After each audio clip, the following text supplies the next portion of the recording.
کرنی ہے؟ کائنات سے فرقتا قدمش ہر کجا مین گرم کرشمہ دامن دل کشت کے جا ایجاز۔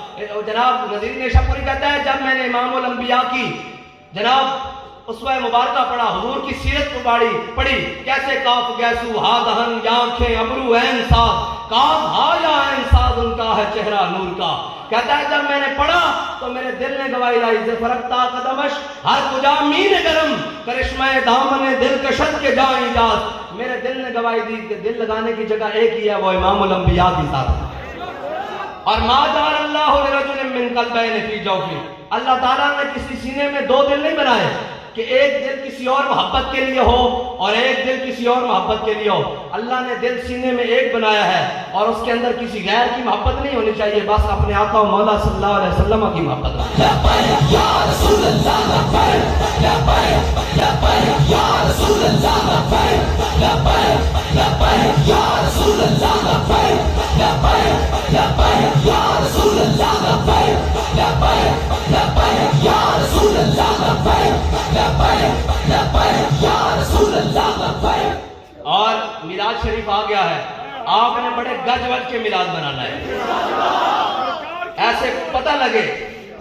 ہاں حضور کے غلام وہ کیا کہتے تھے، وہ پوچھتے تھے کہ یار تمہیں کیا ہو گیا ہے، قرآن میں کیا ہے وَإِذَا قِيلَ لَهُمْ آمِنُوا كَمَا آمَنَ النَّاسُ، جب ان سے کہا جائے کہ ایمان لاؤ اس طرح جس طرح ابو بکر لائے، عمر لائے، عثمان لائے، سعد لائے، سعید لائے، طلحہ لائے، زبیر لائے، اس طرح ایمان لاؤ۔ وَإِذَا قِيلَ لَهُمْ آمِنُوا كَمَا آمَنَ النَّاسُ قَالُوا وَنُؤْمِنُ كَمَا آمَنَ السُّفَهَاءُ، ہم ایمان لائے، وہ کہتے تھے ہم ایمان لائے ان پاگلوں کی طرح۔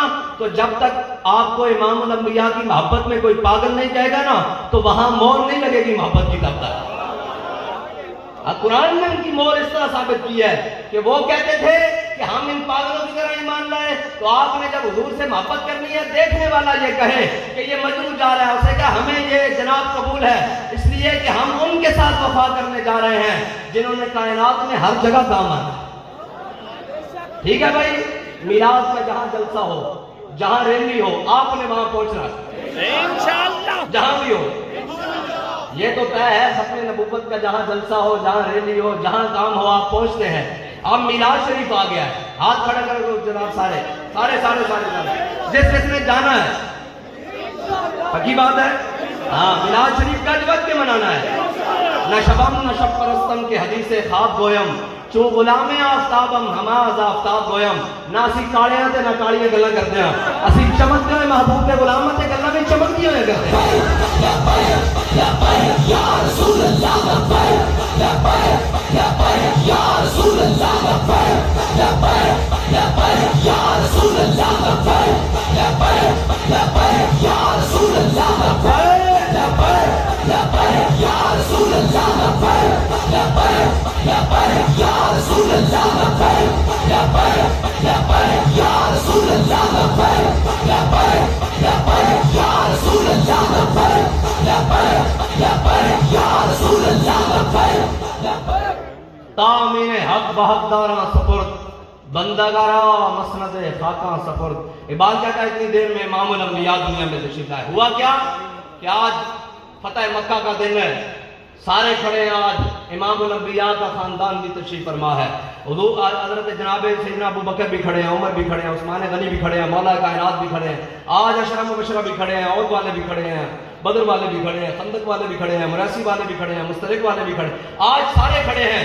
امام الانبیاء نے کعبے کا دروازہ کھلوایا اور کیا کیا، ایک طرف اسامہ بن زید غلام اور خادمہ کے بیٹے کو پکڑا اور ایک طرف حضرت بلال حبشی کو رکھا۔ امام الانبیاء کعبے کے اندر تشریف لے گئے اور حضور نے اندر جا کر کنڈی لگوا دی۔ اب ذرا تصور کریں، امام الانبیاء کا سارا خاندان بھی باہر کھڑا ہے اور ہاتھ باندھ کے باہر انتظار کر رہے ہیں۔ کس کا انتظار کر رہے ہیں؟ امام الانبیاء کا انتظار کر رہے ہیں۔ اور کنڈی کھولنے والے کون ہیں؟ بلال ہیں اور اسامہ بن زید ہیں۔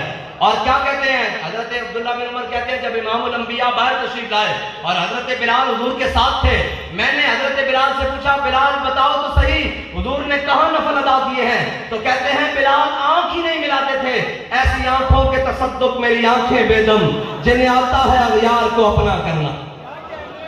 ایسی آنکھوں کے تصدق میری آنکھیں بیدم جنہیں آتا ہے اغیار کو اپنا کرنا، چشم دو آہوس یا جادوس یا دام سیاہ یا شعلہ نرگسی، یہ پھر موضوع اور ہو جائے گا۔ حضور امام الانبیاء صلی اللہ علیہ وسلم کے در پر حبشے کا غلام آ گیا ہے، اور کس سے آنکھیں نہیں ملا رہا؟ خطاب کے پوتے سے آنکھیں نہیں ملا رہا۔ اقبال کہتا ہے تامین حق بحق داراں سپرد، بندہ داراں مسند خاکاں سپرد۔ حضرت عبداللہ بن عمر کہتے ہیں میں نے پوچھا بلال بتاؤ تو صحیح حضور نے کہاں نماز ادا کی، کہاں نفل ادا کیے؟ کہتے ہیں بلال آنکھیں نہیں ملاتے تھے، مجھے ایسے ایسے کر کے آگے چلے گئے۔ کس کو آگے چلے گئے؟ بس حضور کے دامن سے وابستہ ہونے کی دیر ہے، ورنہ حضرت فاروق اعظم کہتے تھے ہم اسلام لانے سے پہلے حبشی غلاموں پر تھوکا بھی نہیں کرتے تھے، اس لیے ہم کہتے تھے ہاشمی قریشیوں کی تھوک بھی حبشی غلاموں سے افضل ہے۔ لیکن جب اسلام لے آئے تو کہنے لگے ابو بکر سیدنا واتک سیدنا، ابو بکر بھی ہمارا سردار، ابو بکر نے جس کو آزاد کروایا بلال بھی ہمارا سردار۔ کیا بات! حضور کے در پر آنا ہے اور ختم نبوت کا مسئلہ سچی سچی بات کریں۔ شاہ صاحب کی بات سے پہلے تو کسی کو سمجھ نہیں آئی۔ بابا جی کہتے تھے مومن بات کرے اور اگلے دا دھونا نکلے۔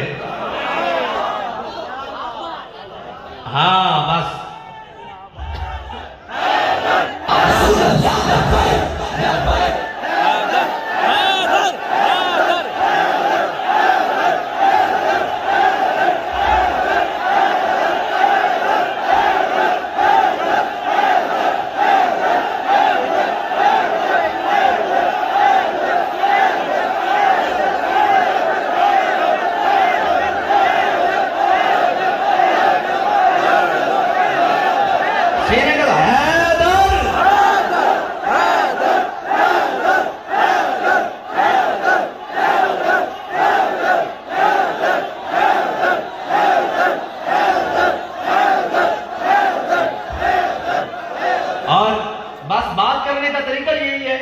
اور باتیں آپ تاریخ اٹھا کر دیکھ لیں کبھی بھی بات نرم نہیں ہوئی۔ حضرت جناب سیدنا صدیق اکبر نے کوئی اسے نرم بات کی تھی؟ عروہ بن مسعود ابھی مسلمان نہیں ہوئے، صلح حدیبیہ کے موقع پر سفیر بن کر آئے، انہوں نے کہا یہ امام الانبیاء مختلف لوگوں کے قبیلوں کے لوگ ہیں، یہ آپ کو چھوڑ کر چلے جائیں گے، بلال از حبش، شعیب از روم، سلمان از فارس، ابو لہب از مکہ، شبل از جبیس، یہ مختلف قبیلوں کے لوگ ہیں، بلال حبشے سے آیا، شعیب روم سے آیا، سلمان فارس سے آیا، ابو جناب یہ سارے ادھر سے ہیں، آپ کو چھوڑ کر چلے جائیں گے۔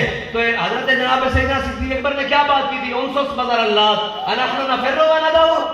یہ جو ترجمہ ہے نا، یہ پیر صاحب بیٹھے ہیں، یہ مفتی وزیر صاحب بیٹھے ہیں، یہ سارے بیٹھے ہیں، یہ آپ کو بند کمرے میں بھی اس کا ترجمہ نہیں بتائیں گے۔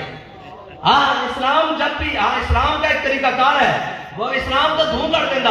حضرت عروہ بن جناب حضرت مغیرہ بن شعبہ جناب سامنے کھڑے کہ انہیں جناب عین خوشامد واسطے عروہ بن مسعود نے ہاتھ بدھائے نا حضور کی داڑھی کے، تو فرمایا اخر یدک عن لحیۃ رسول اللہ واللہ تصل الیک، فرمایا حضور کی داڑھی سے ہاتھ پیچھے کرو، اگر دوبارہ بڑا ہوا تو کٹا ہوا ہاتھ واپس جائے گا، سلامت واپس نہیں جائے گا۔